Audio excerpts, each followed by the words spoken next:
mu minsi yashize se cyangwa mu minsi isanzwe akenshi ujya wumva uri wenyine, wumva utishimye, wumva usa nkaho wigunze, wumva nta muntu ugucicije wagushimisha. Ibyo bintu ntabwo aba ari impanuka se cyangwa ngo ibintu biba by'iki. Kuki nta bantu mfite bangaragiye, kuki nta muntu uri kuza ngo anshimishe, kuki nyine ndi kumva ndi nyenyine, ubuzima busa nkaho bwaniranye se cyangwa n'Imana wenda uri kumva isa nkaho yaguteranye, wewe kumva ko nyine kubabaza, ukumva ko biri kugushengura umutima, ni uko uba utarasobanukirwa neza ese ibi bintu biri kumbaho ni ibiki, ese ibi bintu nyine ni ibiki biri kumbaho muri aka kanya. Buriya buri gihe iyo urebye nko muri telefone yawe ugasanga nta butumwa bushyashya bakwandikiye, nyine ukabona nta muntu wigeze uguhamagara basa nakubaza ngo amakuru ngo ufite, ugasanga kenshi na kenshi buri weekend zigera, ugasanga weekend iri kugera nta gahunda ufite, nta nshuti ngo muri busohokane, nta kintu na kimwe nyine ubona kiri kugenda neza mu buzima bwawe. Buri gihe utekereza ko nta muntu ngo ugushaka, nta muntu nyine ukwishimira, abantu bose bakwanze, nyine ukumva ko usa nkaho uri ubusa imbere y'abantu. Ntukajye utekereza gutyo guys, ariko buriya reka nkubwire ikintu kimwe utazigera ubwirwa n'undi muntu n'umwe. Buriya ubwigunge si ikibazo cyangwa kumva uri wenyine ntabwo ari ikibazo, ahubwo ni ikimenyetso cy'uko uri gukora ikintu gikwiriye, cyangwa se hari ikintu runaka kiri kuba developed muri wowe se cyangwa mu buzima bwawe hari ikintu runaka kiri gukora. Buriya ubwigunge nibuzana no kuvuga ngo ni ikintu cy'impanuka se cyangwa ngo buje ngo kuko nyine ngo bise buza ngo bukuguyeho, wari ufite abantu just wari ugaragiye ngo ufite ibintu nyine uhora wishimiye ko ufite n'inshuti zawe, ngo buke ngo byaye ngo wasigaye ubwigunze. Ahubwo usanga ubwigunze ari ikintu cyabayeho igihe kirekire kugira ngo ujye kwisanga muri iyo process yo kuba wigunze, usanga byarafashe igihe kirekire se cyangwa usanga nyine byarafashe urugendo runaka kugira ngo uze kwisanga muri uwo mwanya wo kumva ko wigunze. Buriya ubwigunge buzana n'ikintu gitangaje cyangwa ikintu wagiye utangira gukoraho, cyangwa wagiye utangira wenda kugira utera imbere ariko nyine bitandukanye naho warore. Ntabwo uzavuga ngo usigaye wigunze nyine uvuge ngo nari meze gutya noneho ejo bundi ndacyameze gutya, ndacyafite aba bantu ngo none nsigaye nigunze. Wapo ubwigunge buzana n'ikintu cyatangiye guhinduka mu buzima bwawe se cyangwa ari ikintu cyatangiye kugenda gikura ibintu by'impinduka, gutera imbere se cyangwa n'ibindi bintu nyine bigiye by'impinduka mu buzima bwawe, nibyo rero bigenda bizana ubwo bwigunge. Kandi kenshi na kenshi ubwigunge buzana n'igihe watangiye kumenya ko utagikwiriye kujya mu biganiro by'ubusa, utagikwiriye kugira inshuti z'amafuti, utagikwiriye nyine kuvuga ngo nyine ntabwo naganira ibintu bitubaka, ntabwo nagira inshuti zidafite akamaro. Ibyo byose nibyo bigerageza kuba byakurura ubwo bwigunge ugenda ugira mu buzima bwawe. Rero igihe imyumvire yawe yahindutse se cyangwa igihe wumva ko utagitekereza nk'uko watekerezaga, ba bantu mwari kumwe bakugaragiye cyangwa witaga inshuti zawe bazatangira kugenda bagutereranya, usigare none wumva ko usigaye uri wenyine. Buriya igihe utagishaka ibintu bisanzwe se cyangwa kumva ko ibintu wari urimo bidafite akamaro, kuva nyine ukeneye ibintu biri big, ibintu binini, nibwo ba bantu rero batangira kubona ko batakwishimira. Akenshi na kenshi abantu barabibona ntibabivuge, akenshi na kenshi nyine ukabona n'ababikugaragariza bakabikugaragariza mu marenga, noneho kandi ugasanga abo bantu bari kugenda bakuvaho buhoro just ugasanga none usigaye uri wenyine, ugasanga noneho bageze mu gihe cyo kwigunga. Rero si uko uri mu nzira mbese cyangwa si uko utandukanye n'abantu cyangwa si uko wenda wihariye kuri abo bantu, ahubwo ni uko uri gukora ikintu cyawe cyangwa se ikintu gikwiye cyangwa se ikintu kiri gutuma utera imbere. Rero icyo kintu muri abo bantu muri kumwe kikaba kibibutsa ko hari abantu bakirese cyangwa hari abantu bagihagaze. Reka nk'urugero gatoya, hari ukuntu umuntu wenda ubuzi ngo umuntu abantu wenda musangira akabyeri cyangwa se mukorana ikindi kintu runaka, rero wowe wabashije kumenya ko ibyo bintu wenda atari byise se cyangwa uvuga ngo nyine nk'iterambere, nyine gukora ikintu runaka ngo kineze imbere, si uko ibyo bintu kuba ubiretse wenda utabishakaga se cyangwa bitagushimishaga, ariko abantu nubwo wababwira ingingo yumvikana ko ibyo bintu wabiretse kandi bakumva ni ingingo yumvikana niba ari n'abantu babago cyangwa se inshuti zawe, ariko bashobora kubyihanganira muri ako kanya, ko bazagenda bakuvaho gahoro gahoro, bagenda bagushiraho gahoro gahoro, kuko bazaba babona ko iyo step wateye nubwo ari ni step ya kigabo bo batabasha kwiteresha cyangwa se batabasha gutera, iyo bagende batangira bumva ko nyine mutakiri ku rwego rumwe, usanga none uri kugenda usigarana wenyine, ariko ubwo bwigunge butangira. Ntabwo ubwigunge aba ari ikintu kibura kiri kukubaho, ahubwo ubwigunge ni step nyine, ni nk'igitambo buri gutanga ku kintu runaka ugiye kugeraho mu buzima bwawe. Buriya ububasha nyakuri bwubakwa mu bwigunge se cyangwa ikintu nyakuri, noneho ikintu ushoboye nyakuri wowe ukimenyera mu bwigunge bwawe. Rero uriya mu bwigunge niho nta muntu waguhungabanya se cyangwa nta gihe uzumva ngo ijwi ry'abandi uvuge ngo ndi gukora ikintu ngendeye kuri ibi bintu by'abandi, niho nta muntu uzigera ugirira amasezerano uvuge ngo ngusezeranyije ibi, none bikaba byatuma nimba ufite intego runaka se cyangwa ari ikintu uri gushaka kugeraho bitewe n'ibintu wasezeranyije umuntu se cyangwa ibintu wijeje umuntu, bigatuma rero utagira kuri iyo sezerano. Urumva ko mu bwigunge niho hantu wakubaka ikintu cyawe nyakuri. Noneho mu bwigunge ni hantu udashobora kuba wakiyoberanya, uvuga ngo njye nimba nshobeye iki kintu mfite ability. Ari ukuntu umuntu wenda ashobora kuba yibeshyira ngo azi nko kuririmba kandi abizi neza ko atabizi, wenda azi nko azi nko guhamiriza se cyangwa azi wenda nko gukora imirimo y'imbaraga, ariko nyine yaba ari mu bwigunge we ku giti cye arabitekereza akavuga ngo ngiye nshoboye ibi ngibi, ibi ni byo nshoboye, ni ability yanjye, agatekereza rero ikintu yakora kugira ngo bimuteze imbere. Ariko nimba ari nko mu bantu just inshuti je, akabona ko inshuti ze zikunda abantu baririmba, cyangwa se muri zo wenda harimo abantu bafite impano, kwa kundi bavuga ngo ashaka kwemeza abantu cyangwa ashaka nyine guhangana n'abantu, rero ibyo bintu bizatuma atavuga ngo se ngiye mfite ya ability yanjye nayikora gute nkayibyaza. Kireo ubwigunge buba bufite akamaro. Akenshi na kenshi ubwigunge ntibukagukanga se cyangwa mve ngo kuba wigunze ngo wenda byabaye ikibazo, ahubwo ubwigunge ni igiciro cy'impinduka se cyangwa se igiciro gikomeye cy'uko hari ikintu kigiye guhinduka mu buzima bwawe. Nimba uri nyine aka kanya wumva ko wigunze, ntuvuge ngo ufite ikibazo cyangwa se ngo wenda ngo utandukanye n'abandi, ahubwo menya ko aka kanya uri gutanga igiciro k'ikintu gikomeye kigiye kuba cyahinduka mu buzima bwawe. Nimba rero nawe uvuga ngo uri mu bwigunge muri aka kanya se cyangwa uri mu bwigunge, ubu bwoko bw'ubwigunge turi kuvuga, urakoze cyane. Menya ko uri mu nzira nziza kandi inzira yakugira akamaro. Buriya abantu benshi bakubwiye ko kugira abantu bakuri hafi cyangwa se kugira nyine inshuti zikugaragiye, abantu benshi bagiye bakuri hafi ari ibintu by'ingenzi cyane mu buzima, ko kubaho wenyine ari ikimenyetso cy'uko wenda udafite inshuti cyangwa se cyangwa ari ikimenyetso cy'uko wazwi, kandi ngo ibyishimo biboneka mu gihe uri kumwe n'abandi bantu benshi. Menya ko icyo ari ikinyoma gikomeye cyane. Buri ibyishimo bizamenyekana bitewe n'ikintu ufite ndetse n'ikintu umariye abantu. Kuri kwa nyako kuri kudahinduka nuko abantu benshi baba bakugaragiye se cyangwa abo bantu baba bakuri hafi, nuko baba bagukunze byanya se cyangwa bagufite ngo urukundo ruri hejuru cyane, ahubwo nuko hari ikintu runaka abo bantu baba bakubonamo cyangwa se bari ikintu nyine akamaro runaka uba bafite. Rero mu gihe utakibashije kubakorera icyo kintu se cyangwa mu gihe uhagaritse ako kamaro wari ufite abo bantu baragenda. Menya ko nyine kuba abantu bakugaragiye bitatuma uvuga ngo ngiye ndetse kuba nakiteza imbere, cyangwa se umve ngo kuba abantu bakugaragiye cyangwa se uvuga ngo ufite inshuti cyane hari ikintu ngo ntakora. Niyo mpamvu usanga rero ikintu gikomeye cya danje umuntu agikora mu gihe ari mu bwigunge cyangwa se mu gihe ari wenyine. Niyo mpamvu abatekereza neza cyangwa se avuga ngo atekereje neza, nta muri kumujya mu matwi ngo amujagaraza atume yatekereza na. Buri ubwigunge bukwereka ko igihe cyose wari urimo se cyangwa ibintu byose wagiye ukora byari ibintu nyine bijagaraye biri mu rusaku, ugasanga noneho mu gihe wigunze se cyangwa mu gihe noneho wageze muri ya situation yo kumva kuri wenyine, ngo watangiye kugenda wisobanukirwa wowe wanyawe. Akenshi na kenshi ubwigunze buzakwereka wowe utarimo kwiyoberanya, wowe icyo ushoboye, wowe ability yawe. Nimba uri umuntu w'umunyamujya cyangwa se umuntu ugira umutima mu bwigunge buzabigusobanurira. Nimba uri umuntu ugira impuhwe, umuntu wenda unyuza mu kuri, mu gihe uzaba wigunze nibwo uzabona ko wakoze ikintu kitari gikwiriye, wumva umutima uri kugucira urubanza. Akenshi na kenshi iyo uri mu bwigunze nibwo nyine ubasha kwisobanukirwa, se njyewe ndinde, se njyewe ndi umuntu ki, njyewe ubwanjye ndisobanukirwa mu gihe uri mu bwigunge. Akenshi na kenshi ubwigunge buzakwereka se ibyifuzo byawe nyakuri ushaka ni ibihe, kuko akenshi na kenshi hari ukuntu abantu baba bari mu nshuti ambiyanse avuga ngo njyewe wenda afite umushuti we ngo uzakora iki kirakumva, n'icyo kintu inshuti bitewe n'ukuntu kirata se cyangwa ukuntu gikunda, nawe akumva aragikunde, agiye muri icyo kigali cyo kuvuga ngo ngiye nzakora ibi ngibi, ngo nkore ibi ngibi, atanazi n'ibyo ari byo ari kuvuga ngo azabikora. Akenshi na kenshi iyo uri mu bwigunge umenya se ngiye ndi kwifuza njyewe ku giti cyanjye ni ikihe kintu nyakuri ndi kwifuza. Akenshi na kenshi none iyo uri mu bwigunge nibwo ubasha kuba wasobanukirwa ubwoba bwawe nyakuri, kandi nawe bigatuma ufata ibyemezo byawe utagendeye ku bitekerezo byabo bagenzi bawe, izo nshuti zawe uvuga ngo murahorana. None iyo uri mu bwigunge nibwo uvuga ngo njyewe nzi imbaraga zanjye nkeya, ese mfite ubuhe bwoba, ese nshoboye iki, ese discipline yanjye ingana gute, ese ability yanjye yo gukora ikintu runaka cyose ingana gute, ndetse ukamenya ko kuvuga ngo mfashe iki cyemezo se nakigeraho, cyangwa se mfashe iki cyemezo byagenda gutya, utagendeye kuri abantu bakubwira ngo kora iki ngiki runaka ngo bizagenda gutya, kora iki ngiki. Ugasanga wowe ubayeho kubwo abantu bahora bakubwira ibitekerezo byabo, utavuga ngo ngiye ku giti cyanjye nifatiye umwanzuro nabasha kuwuhangana nkawuhangana cyangwa se nkawurwanira.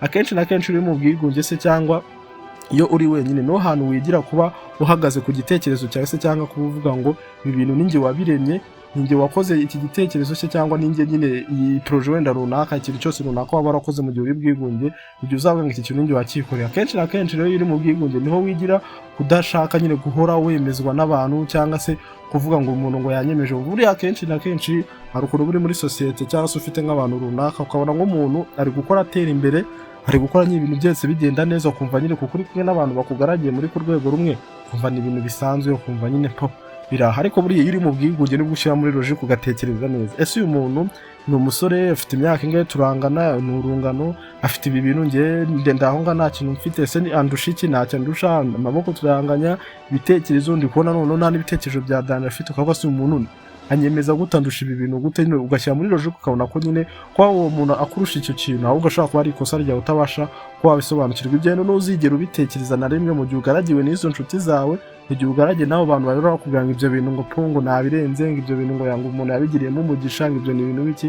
Rero mu gihe uri wenyine uza ugasiba umuntu ni gute yandusha iki kintu, no kumva ko umuntu yakwemeje, ukumva ko usa nkaho wasebye, no ugatangira kuba wapushinga, none ukavuga ngo nanjye ibintu nagakwiye kuba nabikora, se nagakwiye kuba nakiteza imbere nk'uyu muntu, bitewe n'uko mbona nta kintu yandusha. Buriya akenshi na kenshi iyo wigunze niho wigira kuba wowe wanyawe kandi wowe ubwawe, kumva ko mu gihe uri wenyine, mu gihe ufite umutwe wawe, ufite ibitekerezo byawe, nta kibazo ufite ku mubiri wawe, kumva ko wowe uri we wenyine wihagije kurusha uko waba ugaragiwe n'abandi bantu. Akenshi na kenshi mu gihe uri wenyine cyangwa se mu gihe wigunze niho wigira kuba uri wenyine, atari ukuvuga ngo uri kuba wenyine wica kwa kundi uvuga nyine umuntu yagize agahinda agiye kwigunga, ari ukurira, ari ukuganyira, ari ukumva ko ababaye.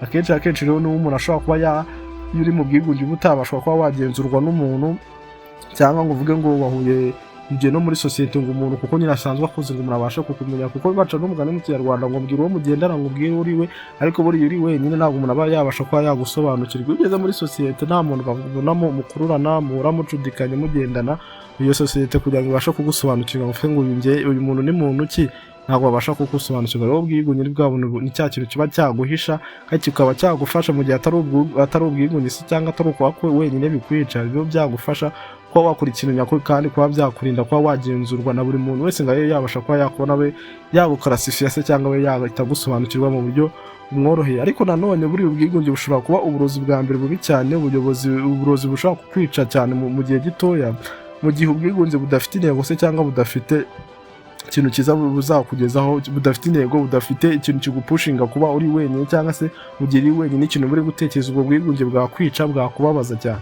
Akenshi na kenshi iyo wicaye gusa uri kumva wigiriye impuhwe, uri kwibabarira, urimo uraganya, ugereranya ubuzima bwawe n'ubw'abandi, uvuga se uyu muntu kuki yahiriwe se cyangwa kuki umuntu afite umugisha njyewe ntawe mfite, ukagumya kwigirira impuhwe mu buryo nyine budasanzwe, ukumva ko nyine wibabure, ukatuvuga se Imana ishobora kuba yaranereranye, nyine ugenda ugereranya ubuzima bwawe n'ubw'abandi, ugasanga amasaha menshi mu gihe uri wenyine n'ibyo bintu burimo. Iyo rero ni imitego mibi cyane, imitego izatuma guys iki kintu mu kibandaho cyane. Buriya iyo wa muntu ukunda gufata umwanya munini witekerezaho wigereranya n'abantu, ugase ngo uyu muntu ameze gutyo, rero ntabwo ari ukuvuga ngo Imana yaraguteganyije cyangwa ntabwo ari ukuvuga ngo ibintu bimeze gute. Wewe rebe se nakora iki?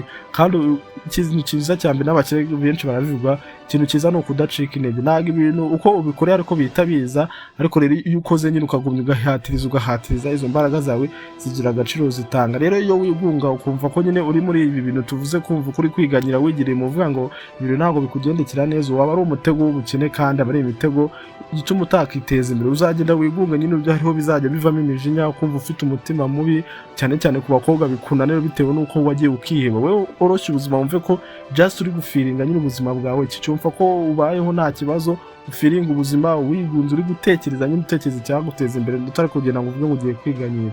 Kenshi na kenshi buri ubwigunge bugomba gukoreshwa nk'ishuri, cyangwa se ahantu ugomba kwigira, cyangwa se ahantu ugomba gufatira irindi somo runaka ry'ubuzima. Niho hantu ushobora kuvuga ngo wenda ugiye gusoma, wenda uri wenyine ukabasha kuba wasobanukirwa ikintu, ntushobora kwigira ibindi bintu runaka, social media ukareba ibintu ukuntu bimeze.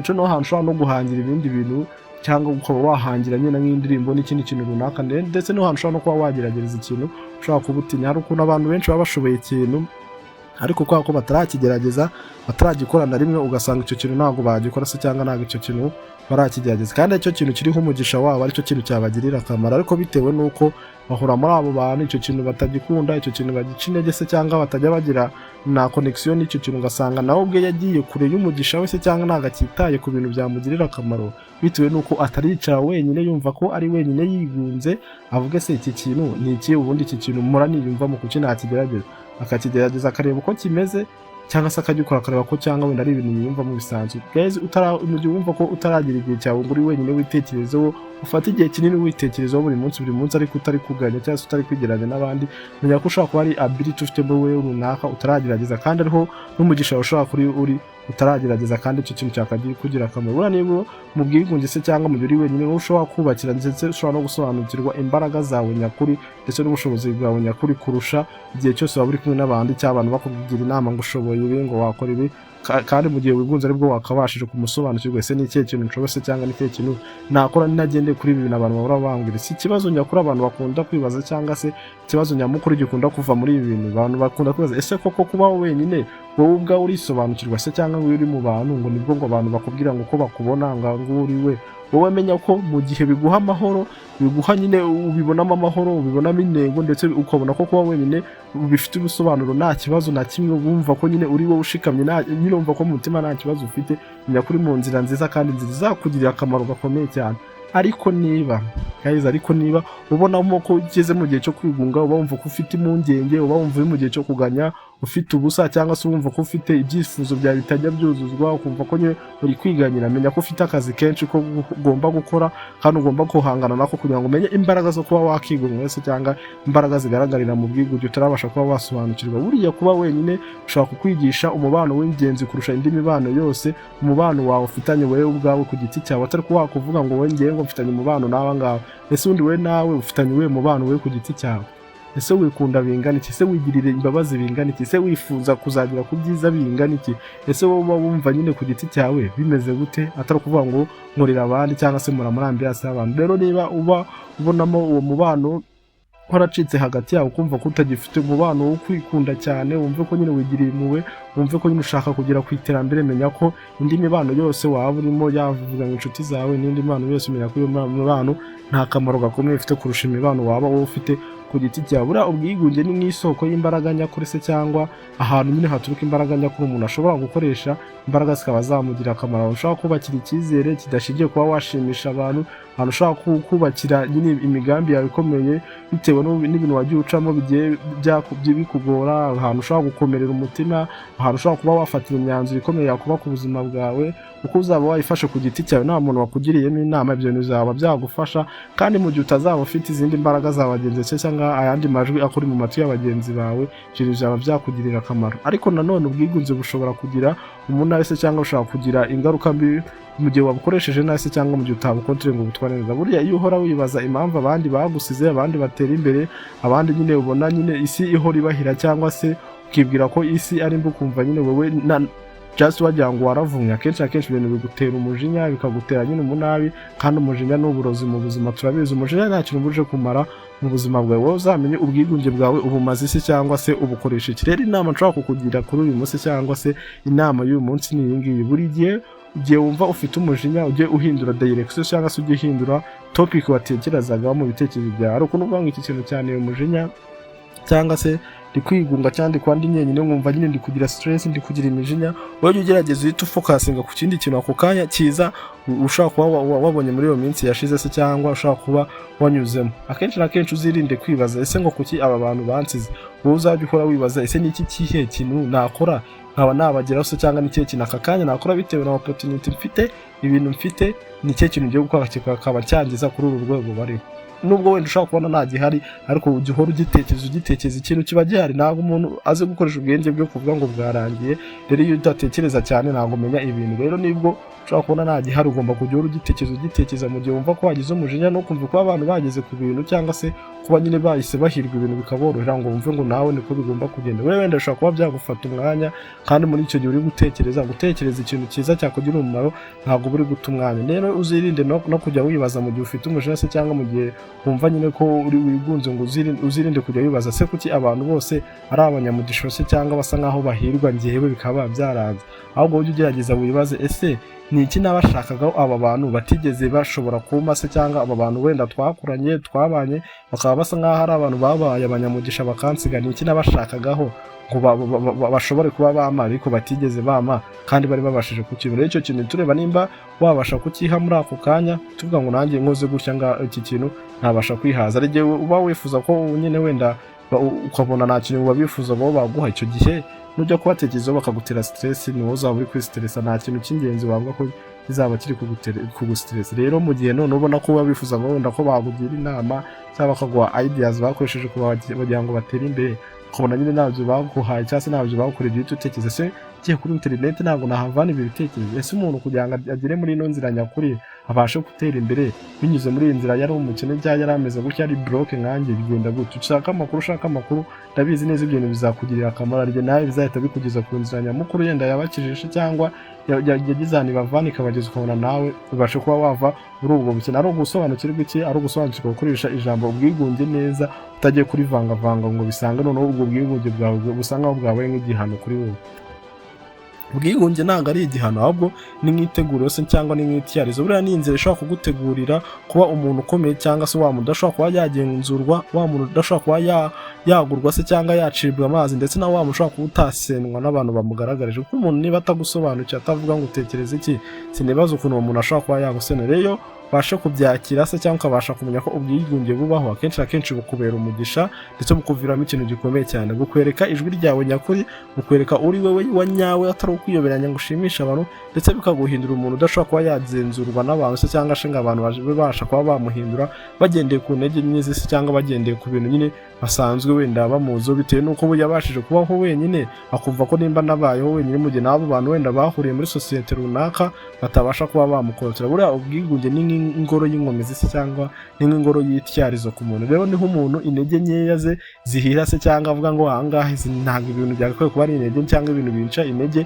ugasanga isabireka mu gihe yabashije kwicara akitekerezaho, noneho ibisigaye se cyangwa ibintu nyine yabonaga ko byamucica amazi, kwa kundi wenda uvuga ngo ngewe ntabwo nzi wenda kuvugira imbere y'abantu, noneho wakicara uri wenyine watekereza impamvu utabasha kuhavugira, ukabona nyine ni ibintu by'amafoto ugahita ubihagarika, noneho kwa kundi wavugaga ugahita unagira na confidence ukajya unavugira imbere y'abantu. Kandi mu gihe uri muri abo bantu, muri izo nshuti zawe, nisinzi igihe uzabona umwanya wo gutekereza nimba kuvugira imbere y'abantu bitagufitiye akamaro se cyangwa ko ari ibintu bitagakwiye kuba biguca intege. Rero kuba uri mu bwigunge, uri mu bwishya cyangwa se uri wenyine, niho ibintu by'uburozi cyangwa se ibintu bitagufitiye akamaro byose bitera, inshuti zitagufitiye akamaro, abantu ubona bitagufitiye ibintu uhoramo nyine ubusinzi cyangwa se ibintu byose ubona bitaguteza imbere, none ugasigara ari wowe nyakuri, wowe utyaye, wowe wanyawe, none ugatangira no gufokasinga ese ni ikihe kibazo cyangwa se ubuzima, none turi ku etape y'ubuzima kugira ngo none nawe mbashe kuba nakivana mu bibazo ngiye nyakuri ngiye ku giti cyanjye. Rero nimba wowe uri muri iyo nzira cyangwa se nimba warasobanukiwe muri iyo nzira y'umutuzo cyangwa se yo kwibunda, ntubibone nk'aho uri gutsindwa se cyangwa